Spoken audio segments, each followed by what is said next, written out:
हमने अदम एतमाद की तहरीक लाकर तहरीक इंसाफ की हुकूमत का जीना मुश्किल कर दिया। शहबाज शरीफ साहब वज़ीर आज़म बनने के बाद इत्तेहादियों के साथ मिलकर पहले जो इंतखाबी इस्लाहात हैं वो करवाएं, बहुत से और मामलात हैं वो सही किए जाएं, फिर इलेक्शन हो। अच्छा चांडियो साहब, अगर अदालत का फैसला हुकूमती इक़दाम के हक में आ जाता है तो फिर क्या अपोजिशन उस फैसले को मानने के लिए तैयार है? सब्सक्राइब करें और बेल दबाएं ताकि कोई खबर रह न जाए।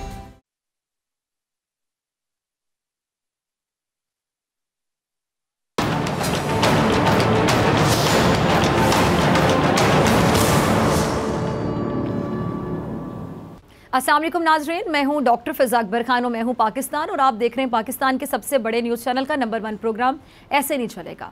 एक किसान हर रोज़ आप समझ लें कि दूर से ना ज़रखेज़ मट्टी अपने बैल पर लाद कर अपने खेतों के लिए लेकर आता था। अच्छा दौरान सफ़र ना एक दरख्त के पास बैल को बांध कर सो जाता था, कुछ देर आराम करता। एक दिन किसान अपने साथ रस्सी लेकर जाना भूल गया जिससे वो बैल को बांधा करता था। अब दोपहर को आराम के वक्त किसान के लिए ये बड़ी एक परेशानी की कैफियत हो गई। अगर वो आराम करेगा तो क्या होगा, बैल कहीं भाग जाए, और आराम ना किया तो थकन से उसका बुरा हशर हो जाएगा। अब किसान परेशान था। इसी परेशानी में था कि एक दानिशमंद वहाँ से गुजरा। उसने किसान को परेशान देखा और पूछा कि क्या मसला है, तुम इतने परेशान क्यों नज़र आ रहे हो? जिस पे किसान ने अपना सारा जो मसला है ना उसे सुनाया। दानिशमंद ने किसान से कहा कि ये कोई बड़ा मसला नहीं है, तुम बैल को बांधने की झूठ मूठ अदाकारी कर लो, ऐसा करने से बैल कहीं नहीं जाएगा। अच्छा किसान ने दानिशमंद शख्स के मशवरे पर अमल किया, जिसके बाद किसान की हैरत की इंतहा ना रही, क्योंकि जब किसान सोकर उठा तो उसने देखा कि बैल तो वहीं का वहीं खड़ा था। अब किसान उस बैल को लेकर जाने लगा लेकिन बैल वहीं पर खड़ा रहा, उसने हिलने का नाम तक नहीं लिया। किसान ने बहुत कोशिश की, बैल को मारा तक, लेकिन बैल अपनी जगह से ज़रा बराबर भी नहीं हिला। अब इत्तेफाक से वही दानिशमंद वहाँ से दोबारा गुजर रहा था। उसने किसान से पूछा कि मसला क्या? किसान ने कहा कि अब ये बैल मेरे साथ जाने को तैयार नहीं है। दानिशमंद मुस्कुराया और कहने लगा कि अब आप इसे खोलने की अदाकारी करें, फिर ये आपके साथ चलने को तैयार हो जाएगा। किसान ने ऐसा ही किया, जिसके बाद बैल उसके साथ चल पड़ा। अच्छा दर हकीकत जो बैल है ये अपनी आदत का गुलाम था। बैल चाहता तो वो अपनी जगह छोड़कर भाग सकता था, क्योंकि किसान ने उसको बांधने का नाटक किया था। लेकिन बैल हकीकत देखने के बावजूद कि वो आज़ाद है, उसने अपने आप को फ़र्जी तौर पर गुलामी की ज़ंजीर में जकड़े रखा। अब ऐसे ही हम अपनी ज़िंदगी को कुछ आदात की रस्सियों से बांध लेते हैं। ये ना नज़र आने वाली रस्सियाँ वक्त के साथ इतनी मजबूत हो जाती हैं कि हम तब्दीली के खौफ से बाकायदा खौफ खाते हैं तब्दीली से। अच्छा खान साहब भी खारजा पॉलिसी को तब्दील करना चाहते थे, लेकिन इमरान खान साहब के बकौल बैरूनी कुव्वतें मुल्क की खारजा पॉलिसी को अपनी गुलामी की जंजीर में जकड़ना चाहती हैं, और इसीलिए बैरूनी कुव्वतों ने मुत्तहिदा अपोजिशन के साथ गठजोड़ करके इमरान हुकूमत के खिलाफ साजिश की, अदम एतमाद के जरिए हुकूमत को ख़त्म करना चाहा। लेकिन कल ऐवान में डेप्यूटी स्पीकर ने रूलिंग देते हुए अदम एतमाद की तहरीक को बैरूनी कुव्वतों की साजिश करार देते हुए रद्द कर दिया। फिर इमरान खान साहब ने सदर को असम्बली तहलील करने की एडवाइस भेजी, जिन्होंने इस एडवाइस को मंजूर करते हुए असम्बली को तहलील कर दिया। अच्छा मुत्तहिदा अपोजिशन ने हुकूमत के इस इक़दाम को गैर आइनी करार देते हुए इमरान खान समेत स्पीकर और डेप्यूटी स्पीकर पर आर्टिकल 6 का मुकदमा दर्ज करने का मुतालिबा किया। अच्छा यहाँ सुप्रीम कोर्ट ने आइनी बहरान को पैदा होता देखकर मामले का नोटिस लिया और अब 5 रुकनी बेंच जो है वो इस केस की समाअत कर रहा है। अच्छा ये केस स्पीकर की रूलिंग से मुतालिक है। आज भी इस केस की समाअत हुई और समाअत के दौरान डॉक्टर बाबर अवान ने कहा कि मैं तहरीक इंसाफ की वकालत कर रहा हूँ और मुझे इमरान खान ने हिदायत दी है कि मैं अदालत को कहूँ कि पीटीआई इलेक्शन में जाने को तैयार है। जिस पर चीफ जस्टिस ने कहा कि आप ये सियासी बयान दे रहे हैं, हम यहाँ सिर्फ आइनी मामला देख रहे हैं। जस्टिस अता बंदियाल ने कहा कि हमारे सामने सिर्फ 2 दरख्वास्तें और असखुद नोटिस है। और दौरान समाअत वकील नईम बुखारी का कहना था कि मैं स्पीकर और डेप्यूटी स्पीकर कौमी असम्बली की नुमाइंदगी कर रहा हूँ। पीपल्स पार्टी के वकील फारूक एशनाइक ने दलाइल का आगाज़ करते हुए सुप्रीम कोर्ट से फुल कोर्ट बनाने की दरख्वास्त की। चीफ जस्टिस ने रिमार्क्स दिए कि क्या ये बेहतर नहीं होगा कि अदालत के सामने आइनी सवालात लाए जाएँ? अदालत बेहतर समझेगी तो फुल कोर्ट बना देगी, फुल कोर्ट तश्कील देने से दीगर काम मुतासिर होंगे। अच्छा चीफ जस्टिस ने फारूक एशनाइक से सवाल किया कि आपको इस बेंच पर मुकम्मल एतमाद नहीं तो बताएं, जिस पर फारूक एशनाइक ने जवाब दिया कि बेंच पर मुकम्मल एतमाद है। जिस पर जस्टिस अता बंदियाल ने कहा कि तो फिर आप दलाइल शुरू करें, ये बेंच मुकदमे की समाअत कर रहा है। कौमी असम्बली में जो हुआ हमें उसकी आइनी और कानूनी हैसियत का जायज़ा लेना है। अच्छा फारूक एशनाइक ने अदालत को बताया कि जी 8 मार्च को अदम एतमाद के साथ इजलास की रिक्विजिशन भी जमा कराई गई। स्पीकर 14 दिन के अंदर इजलास बुलाने का पाबंद था। जिस पर जस्टिस मुनीब अख्तर ने रिमार्क्स दिए कि वजह गलत है या दुरुस्त, लेकिन वजह तो मालूम है। जस्टिस जमाल खान मंदोखेल का कहना था कि आपका केस ये नहीं है जो आप बयान कर रहे हैं, आप अपने केस पर बात करें। अच्छा, वकील पीपल्स पार्टी ने कहा कि स्पीकर ने 22 मार्च को इजलास बुलाना था, जिस पर अमल दरामद नहीं हुआ। 21 मार्च को बुलाया जाने वाला कौमी असम्बली का इजलास 25 को बुलाया गया और 25 मार्च को इजलास बुलाकर इसको 28 तारीख तक मुलतवी कर दिया गया। अच्छा, इसमें जस्टिस मुनीब अख्तर ने रिमार्क्स में कहा कि जब करारदाद ऐवान में पेश हो जाए तभी वक्त शुरू होता है, 3 दिन के बाद और 7 रोज़ से पहले वोटिंग होनी होती है। चीफ जस्टिस ने रिमार्क्स दिए कि जो कुछ कौमी असम्बली में हुआ उसकी आइनी हैसियत का जायज़ा लेना है। अच्छा, चीफ जस्टिस ने एक और बात कही, उन्होंने कहा कि जी पार्लिमानी कमेटी की मीटिंग में मुत्तहदा अपोजिशन को दावत थी लेकिन शिरकत नहीं की गई। पार्लिमानी कमेटी बराए कौमी सलामती में सारा मामला रखा गया। इस सवाल का जवाब तमाम मुत्तहदा अपोजिशन जमातों के वकला ने देना है। फारूक एच नाइक ने फिर कहा कि जी रूलिंग देने से पहले मुत्तहदा अपोजिशन का मौक़िफ़ नहीं सुना गया। तमाम मुत्तहदा अपोजिशन अरकान को गद्दारी का मुलजिम बना दिया गया। मुहिब्बे वतन होने और मजहब के कार्ड से जमहूरियत बाहर नहीं निकल सकी, जिस पर जस्टिस मुनीब अख्तर ने सवाल किया कि पार्टी से इनहराफ करने वालों के बारे में आपका क्या ख्याल है। जस्टिस एजाजुल एहसन ने रिमार्क्स दिए कि अदालत जल्दी में फैसला नहीं कर सकती, मामला इंतहाई अहम और आइनी नौयत का है। जिस पर फारूक एच नाइक ने कहा कि केस में 2 अहम इशूज़ हैं, एक अदम एतमाद, दूसरा कौमी असम्बली तहलील करने का। अदम एतमाद पर वोटिंग से पहले कौमी असम्बली तहलील नहीं हो सकती थी। निगरान वज़ीर आज़म आने तक सदर ने वज़ीर आज़म को काम जारी रखने का भी कह दिया। अच्छा, चीफ जस्टिस ने सवाल किया कि रज़ा रबानी और मखदूम अली खान कितना वक्त लेंगे, जिस पर मखदूम अली खान ने बताया कि दोनों को मिलाकर 1 घंटा लग जाएगा। तो फारूक नाइक ने कहा कि तमाम नज़रें अदालत पर हैं, आज ही समाअत मुकम्मल करें। अच्छा, जस्टिस एजाजुल एहसन ने रिमार्क्स दिए कि अहम आइनी नुक्ता है जिस पर फैसले के दुरुस्त नताइज हो सकते हैं, तो दूसरे फरीक को सुनना बहुत ज़रूरी है ताकि फ़ैसला हो जाए। आज ही सुनकर फैसला देना मुमकिन नहीं है। बाद में सुप्रीम कोर्ट में स्पीकर की रूलिंग से मुतालिक अस्कुत नोटिस पर जो है वो कल तक के लिए मुलतवी कर दी गई। अब ऐवान की जंग सुप्रीम कोर्ट मुंतकिल हो गई है। मुत्तहदा अपोजिशन के रहनुमा तहरीक इंसाफ के लगाए जाने वाले इल्ज़ामात पर बहुत ज़्यादा सीखपा नज़र आ रहे हैं। ज़रा सुनिएगा बिलावल को। आपने बिलावल को वो डेप्यूटी स्पीकर के इस इक़दाम को गैर आइनी करार दे रहे हैं, कहते हैं कि हमने अदम एतमाद की तहरीक लाकर तहरीक इंसाफ की हुकूमत का जीना मुश्किल कर दिया। बिलावल को अदालत से इंसाफ मिलने की उम्मीद भी है और बिलावल ये समझते हैं कि अदलिया के फैसले से मुल्क की किस्मत लिखी जाएगी। बिलावल कह रहे थे कि जी वज़ीर आज़म को हटाने के लिए अदम एतमाद जमहूरी और आइनी तरीका है। वज़ीर आज़म ने आइन तोड़कर अदम एतमाद का सिलसिला सबूताज करने की कोशिश की। उन्होंने अपनी अना की वजह से आइन तोड़ा। सदर, स्पीकर, डेप्यूटी स्पीकर ने आइन तोड़कर इमरान खान की अना को संभाला। वज़ीर आज़म को अंदाज़ा नहीं कि हुआ क्या है। उन्होंने कल खुद बंदूक उठाकर अपनी हुकूमत ख़त्म कर ली। वज़ीर आज़म खुद अगर इस्तीफ़ा देते तो वो आइनी होता, अदम एतमाद पर वोटिंग होती तो ये जमहूरी अमल होता। इमरान खान की अना अहम है या पाकिस्तान का आइन और सुप्रीम कोर्ट अहम है, ये फैसला अब होने जा रहा है। अदलिया से हमारी दरख्वास्त है, इमरान खान ने जो काम किया उसे रोका जाए। अच्छा, दूसरी जानिब इमरान खान साहब कहते हैं गैर आइनी काम हमने नहीं बल्कि मुत्तहदा अपोजिशन ने किया, जिन्होंने लोगों के ज़मीर ख़रीदे और हम इस साजिश के ख़िलाफ़ एहतजाज भी करेंगे। ज़रा सुनिएगा इमरान खान साहब को। सुना आपने इमरान खान साहब को, वो अदम एतमाद की तहरीक को कलअदम करार देने और असम्बलियाँ तहलील होने की वजूहात और जवाज़ फराहम कर रहे हैं। क्या कह रहे हैं कि जी हम बैरूनी एजेंडे पर हुकूमत को गिराने की कोशिश और मुल्क में होने वाली गद्दारी के खिलाफ एहतजाज करेंगे। अवाम के सवालात का बराह रास्त जवाब देते हुए उन्होंने कहा कि आजकल जो पाकिस्तान की सूरत हाल बनी हुई है, इस सिलसिले में सोचा है कि मैं आपके सामने आकर आपके सवालात का खुद जवाब दूँ। अच्छा, उन्होंने कहा कि मैं और मेरी टीम ने असम्बली तहलील करते हुए इलेक्शन करवाने का फ़ैसला किया। ये इसलिए किया गया कि 3.5 साल से मुत्तहदा अपोजिशन कह रही थी हुकूमत नाअहल है, ये अवाम में जाएंगे तो अवाम इन्हें अंडे मारेंगे। अच्छा, इमरान खान साहब ने मुत्तहदा अपोजिशन के दोहरे रवैये पर तनकीद की। किस तरह? कहते हैं कि जी मैंने तो इंतखाबात का ऐलान कर दिया, तो अब ये सुप्रीम कोर्ट क्यों जा रहे हैं? अब हमने इलेक्शन का ऐलान कर दिया तो आप सुप्रीम कोर्ट में क्या कर रहे हैं?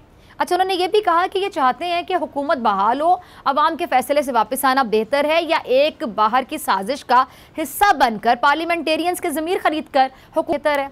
अच्छा, साद रफ़ीक साहब वो फरमा रहे हैं कि जी अब तहरीक इंसाफ के लिए कुछ बेहतर नहीं रहेगा क्योंकि तहरीक इंसाफ ने आइन को पामाल किया। ज़रा सुनिएगा साद रफ़ीक साहब। अच्छा, सुना आपने ख्वाजा साद रफ़ीक को, वो कह रहे हैं कि जी पिछले इलेक्शन में इमरान खान ने हमें चोर बनाया, अब ये गद्दार बनाना चाहते हैं। अब ये फैसला होगा कि गद्दार है कौन, झूठा और चोर है कौन।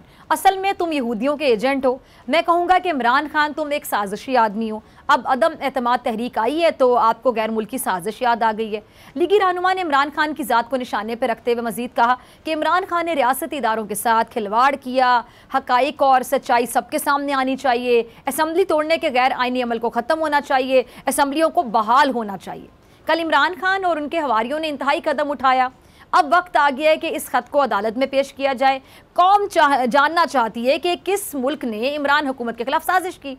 अच्छा, साद रफ़ीक की बहुत सी बातें ठीक हो सकती हैं और बहुत सी बातों पर सवाल भी उठाया जा सकता है, जैसा कि ख्वाजा साहब से सवाल बनता है कि जब कौमी सलामती कमेटी की मीटिंग में अपोजिशन को दावत दी गई कि वो धमकी अमेज़ खत पर मालूमात हासिल कर ले, लेकिन पूरी अपोजिशन ने उस वक्त इजलास का क्या किया, बायकॉट कर दिया। अब मामला सुप्रीम कोर्ट में और अब अदालत पर डिपेंड करता है कि वो तहरीक इंसाफ से धमकी अमेज़ जो खत है उसका मुतालिबा करती है।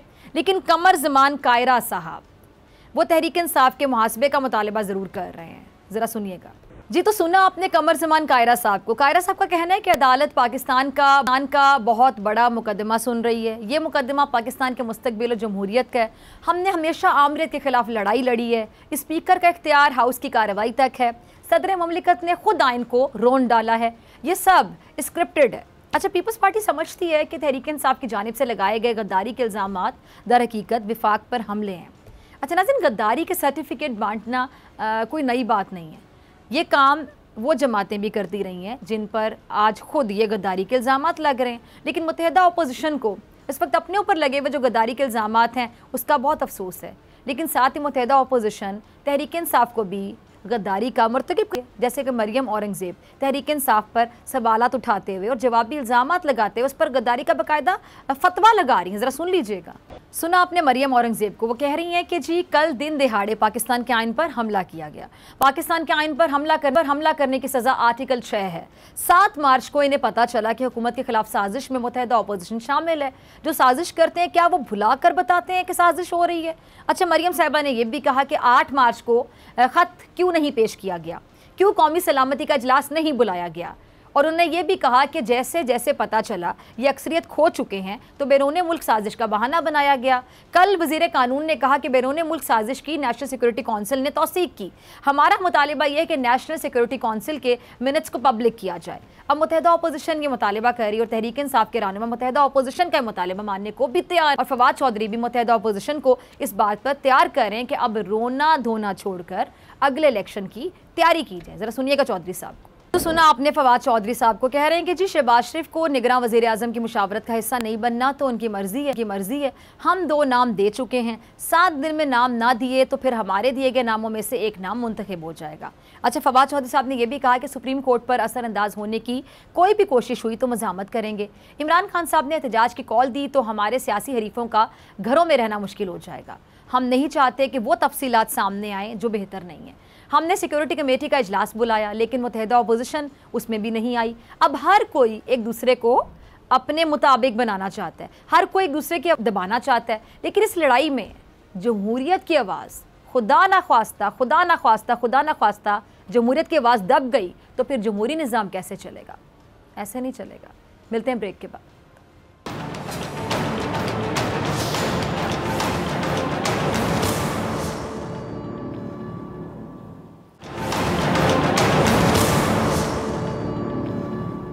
वेलकम बैक नाज़रीन। अब हमारे साथ मौजूद हैं मुस्लिम लीग नवाज़ के सीनियर रहनुमा राना तनवीर हुसैन साहब। राना साहब बहुत शुक्रिया वक्त देने के लिए। राना साहब, पूरी सूरत हाल आपके सामने है। इमरान खान साहब और तहरीक इंसाफ का दावा ये कि जी आप लोग बैरूनी साजिश का हिस्सा थे और इसलिए तहरीक मुस्तरद करने के बाद असम्बली तोड़कर आप लोगों की साजिश को नाकाम बना दिया गया। क्या कहेंगे?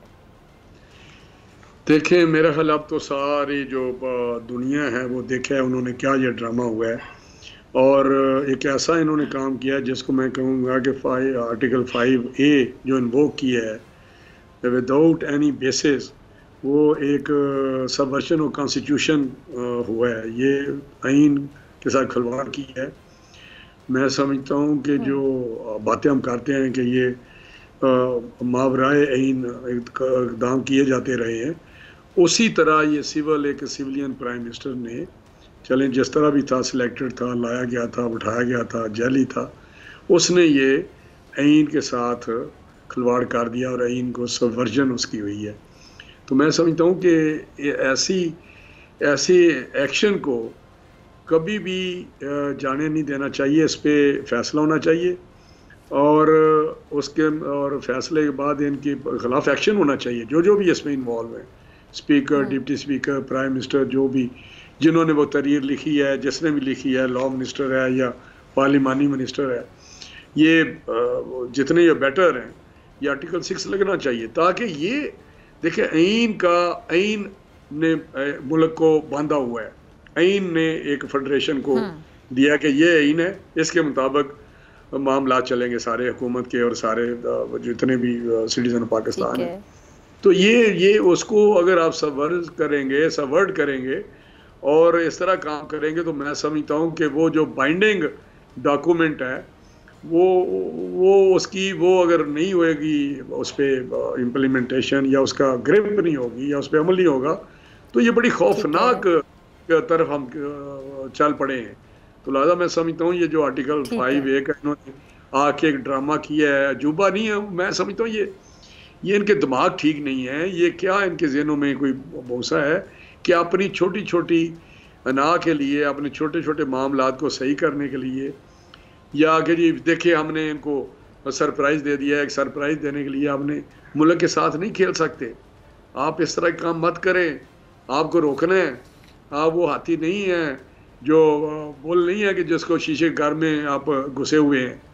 ये एक मुल्क है, बड़ा मजबूत मुल्क है, आईन है उसका और उसके अदारे हैं और वो अदारे काम करें। ठीक है। अच्छा राना साहब, पीटीआई वाले बार बार ये बात हाईलाइट कर रहे हैं, वो बता रहे हैं कि जी आप लोग भी तो चाहते थे ना कि इलेक्शन हो जाएं, नवाज लीग का मुतालिबा था कि जल्द नए इंतखाबात होने चाहिए। अब जब नए इंतखाबात होने जा रहे हैं तो फिर ऑपोजिशन खुश क्यों नहीं है? क्या नए इलेक्शन आप लोगों का मुतालिबा नहीं था?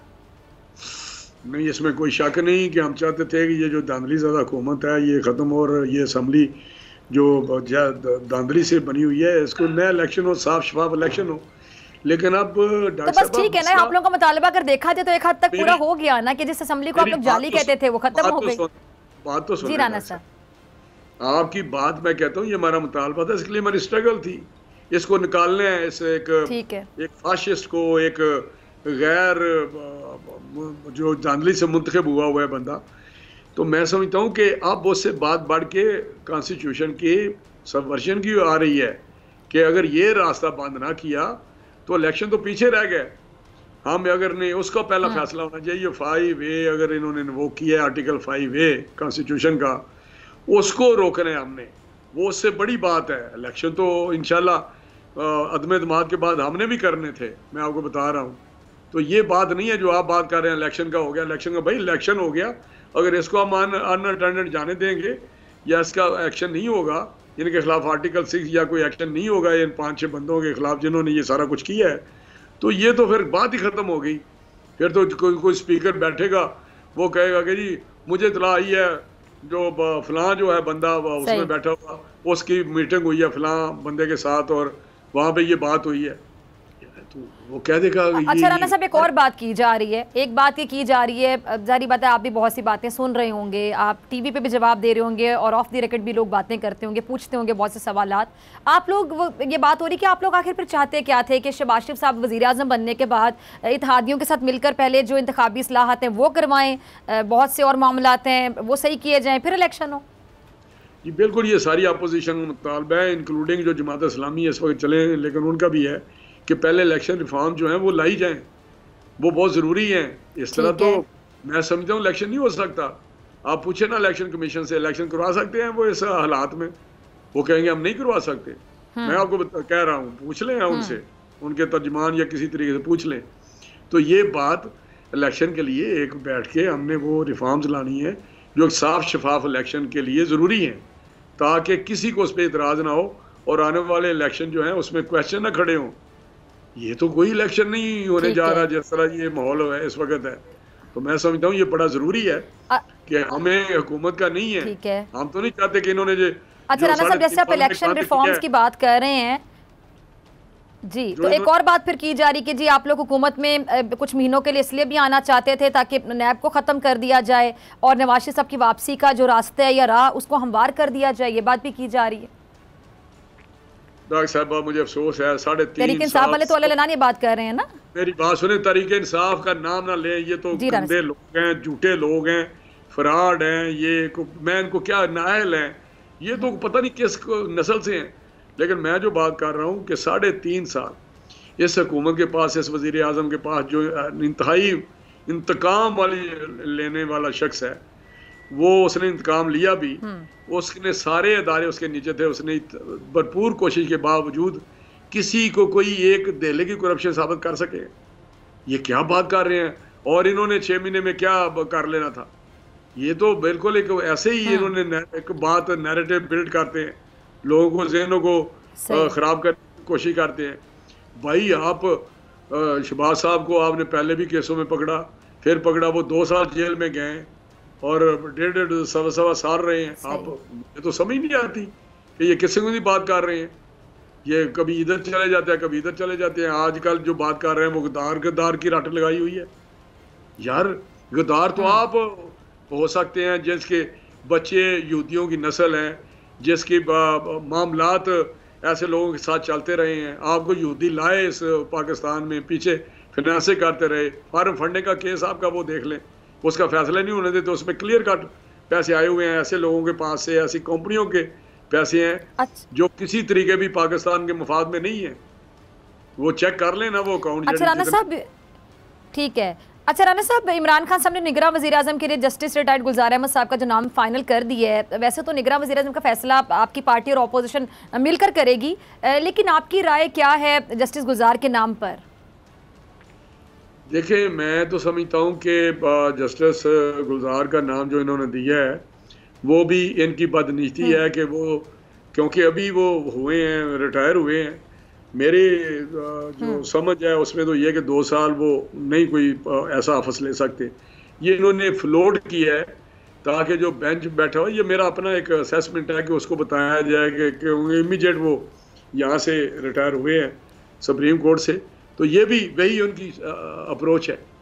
यार आप चीज़ों को समझते हैं, ये 2018 का इलेक्शन हम मैनिपुलेट कर रहे हैं, ये किस तरह है? ये नहीं होगा, इस तरह नहीं होता कि आप इधर उधर चीज़ों को साजिश के ज़रिए करें। 4-5-6 साज़िशी हैं इमरान के इर्द गिर्द, और वो ऐसे ऐसे इसको बता देते हैं। जिस तरह 5A आर्टिकल उसको बता दिया। भाई आप डोनाल्ड लू के तो 7 मार्च को उनको लेटर आया ना, असद मजीद जो एम्बेसडर है उधर, उसने भेजा है। लेटर नहीं है, केबल जो भी है वो जो केबल है या वो उसकी टेलीग्राम है, उसको असद मजीद को ने 16 मार्च को डोनाल्ड लू का शुक्रिया अदा किया मुख्तलिफ मामलात में। अगर डोनाल्ड लू इस किस्म की बातें करता है तो इनको तो बड़ा सख्त उस वक्त एक्शन लेना चाहिए था। 7 को अगर लेटर आ गया है, 16 को आप कर रहे हैं शुक्रिया अदा, और आप आके वो उसको कर रहे हैं, नेशनल सिक्योरिटी में ला रहे हैं इतने दिनों बाद। आपको तो उस्मान सर पे उठाना चाहिए था। आपको एम्बेसडर जो जहाँ है अमेरिका, उसको बुलाना चाहिए था, फॉरेन ऑफिस एहतजाज करना चाहिए था। ये मुझे नहीं समझ आती कि ये किस तरफ चले हैं। ये तो मुल्क को ऐसी सिमत पे डाल रहे हैं जिससे बड़ा सख्त नुकसान हो जाएगा, मैं आपको बता रहा हूँ। ठीक है राना साहब, बहुत शुक्रिया आपके वक्त के लिए। नाज़रीन, आपसे मुलाकात होगी ब्रेक के बाद। हमारे साथ मौजूद होंगे मौला बख्श चांडियो साहब।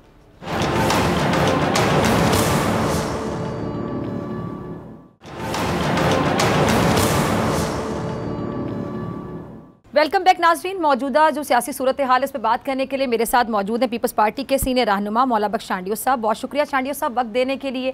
चांडियो साहब, आज जुल्फिकार भुट्टो साहब की बरसी है और इमरान खान साहब ने भी कहा है कि जी उनको भुट्टो साहब की खुददारी हमेशा पसंद थी और भुट्टो साहब मुल्क में आज़ाद खारिजा पॉलिसी के हामी थे और मैं भी आज़ाद खारिजा पॉलिसी का हामी हूँ, इसलिए मेरे खिलाफ साजिशें हो रही हैं। क्या कहेंगे आप? मैं पहली बात तो आज भुट्टो साहब की बरसी है, तो बड़े साल हो गए हैं। इतने सालों के बाद तो लोग अपने माँ बाप को भी भूल जाते हैं, लेकिन भुट्टो साहब का नाम और भुट्टो साहब की बेटी का नाम भी आज बरसों बाद भी जब आता है तो हमारे लोगों की आंखें अश्कबार हो जाती है। और मैं बिला को किसी खौफ और तरदीद के कहता हूँ, भुट्टो को सदियाँ याद रखेगी, ज़माने रोएंगे भुट्टो के लिए और बीबी के लिए। अब आपकी बात देखिए, कोई भी किसी को कह सकता है कि मैं फ़लाँ किरदार अदा करना चाहता हूँ, कोई खुद को रुस्तम ज़मां भी कह सकता है, कोई खुद को भोलू पहलवान कह सकता है। लेकिन भोलू पहलवान कहने के लिए आप कुछ लोग पहलवानों को शिकस्त तो देनी होगी आपको भोलू बनकर। भुट्टो कहना खुद को आसान है, भुट्टो की नकल करना आसान है, भुट्टो बनना बहुत मुश्किल है। फिजा बीबी भुट्टो के बनने के लिए सरेदार जाना पड़ता है और ये आसान नहीं है। भुट्टो के लिए पक्का पाकिस्तानी, सच्चा पाकिस्तानी कौम परस्त है, ये हर आदमी नहीं बन सकता। इसके लिए आजमाइशें होती हैं। दुनिया की इतनी बड़ी ताकत ने भुट्टो को कहा कि वो पाकिस्तान के एटमी प्लांट से दस्तबरदार हो जाए, उन्होंने वो बात कबूल नहीं की, जान दे दी, पूरे घर की कुर्बानी दी है। बीबी का क्या कसूर था? बीबी को क्यों मार दिया गया? सरे राह खून में नहलाने जैसी थी मोहतरमा? नहीं, वो बाप वाला ही रास्ता था, उन्होंने बाप के रास्ते को छोड़ा नहीं। खान साहब को भी हक पहुंचता है, वो कहे कि मैं भुट्टो की कॉपी कर रहा हूँ। भुट्टो की कॉपी कर रहे हो तो भुट्टो जैसे तो बनो, भुट्टो जैसे मोहब्बे वतन तो बन जाओ, भुट्टो जैसे आवाम दोस्त तो बन जाओ। आप तो आवाम आज़ार थे, आपका दौर तो आवाम के लिए अजाब का दौर था। आपने आवाम की ज़िंदगियों में आसानियाँ पैदा नहीं की। खुदा के वास्ते न कहलवाओ खुद को भुट्टो। लोग फिर आप पर तनकीद करेंगे कि आपने एक भी बात भुट्टो जैसी नहीं करके दिखाई। ये जो महंगाई की, ये जो लोगों को दरबदर किया, ये जो लोगों को बेरोज़गार किया, ये जो सहाफ़ियों को अपने इदारों से निकलवाया, ये जो सरेआम आपने किया, ये भुट्टो कर सकता था? भुट्टो मर सकता था, मर गया। लोगों को तकलीफ में नहीं देखा और नहीं देख। और आपको बस बात ख़त्म कर रहा हूँ, एक बात आपको बताना चाहता हूँ। भुट्टो ने कहा था जी कि जिस तरह मछली पानी के बगैर नहीं रह सकती, खुशबू फूल के बगैर नहीं रह सकता, भुट्टो आवाम के बगैर नहीं रह सकता। आवाम से उनको अलग किया गया। अच्छा, तो भुट्टो चले गए। अच्छा चांडियो साहब, ये तहरीक इंसाफ का जो मौक़िफ़ है, ये जो हो रहा है कि जी उन्होंने कहा स्पीकर ने आइन के मुताबिक फैसला किया है और इसलिए कोई आइन शिकनी नहीं हुई है, और ये भी कहा है कि स्पीकर की रूलिंग किसी अदालत में चैलेंज नहीं हो सकती है। आप क्या कहेंगे इस पर? ये ठीक है, लेकिन मैं बहुत सारी बातें मेरे जहन में हैं जो असेंबलियों में हुई हैं, तरमीमें हुई हैं, लेकिन जब अदलिया ने समझा है कि वो तरमीम आइन से मुतसादम है तो उस तरमीम को वापस भी लिया गया है। यहाँ भी कानून की बात है। जब बेतमादी की तजवीज़ आ गई तो फिर आज जिस अंदाज से असेंबली में बात की है, जो लबो लहजा था, जो उसका अंदाज था अदाकार सुधीर वाला, ये काबिल कबूल नहीं होगा। ये जमहूरी भी नहीं है, आइन भी नहीं है। मेरा ख्याल है, मैं आइन के बहुत सारे जाने वाले लोगों की सारा दिन गुफ्तगू सुनता रहा हूँ, इन्होंने आइन शिकनी की है, ये आइन की पैरवी नहीं, ये आइन की मदद नहीं की इन्होंने।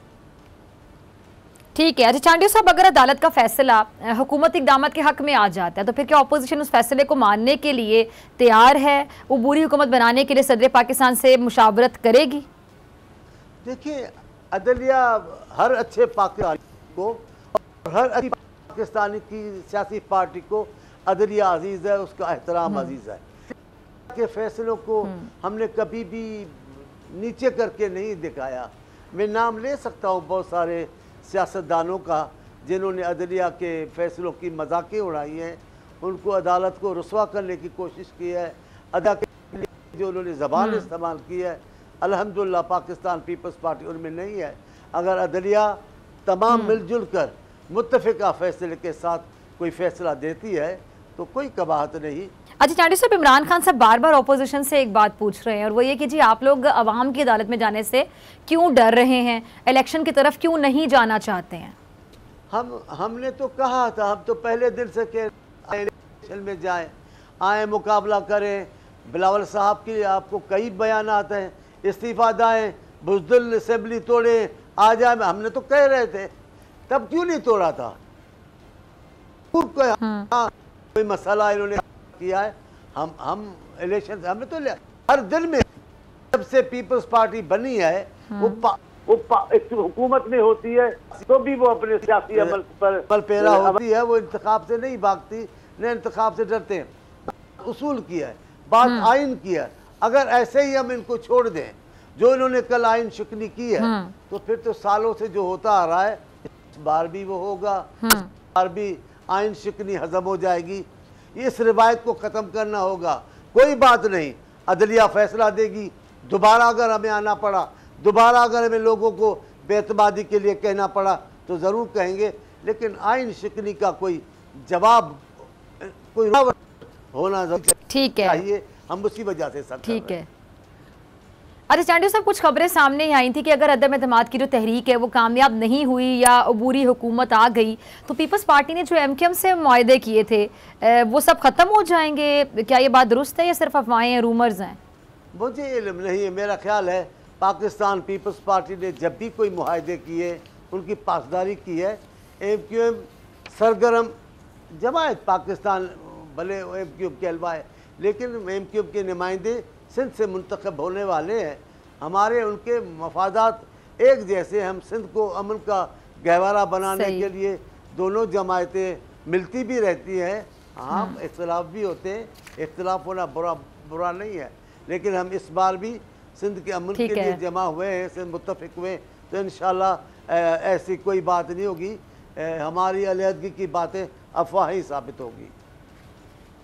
ठीक है चांडियो साहब, बहुत शुक्रिया आपके वक्त के लिए। इसी के साथ डॉक्टर फ़िज़ा अकबर खान को आपसे मुलाकात होगी इंशाल्लाह कल सेम टाइम सेम चैनल। अगर ज़िंदगी ने वफ़ा की, दुआओं में याद रखिएगा, अपना बहुत सा ख्याल रखिएगा। और जाने से पहले देखिए जुल्फ़िकार अली भुट्टो साहब की याद में हमारा सेगमेंट मत समझो हमने भुला दिया। अल्लाह निगहबान।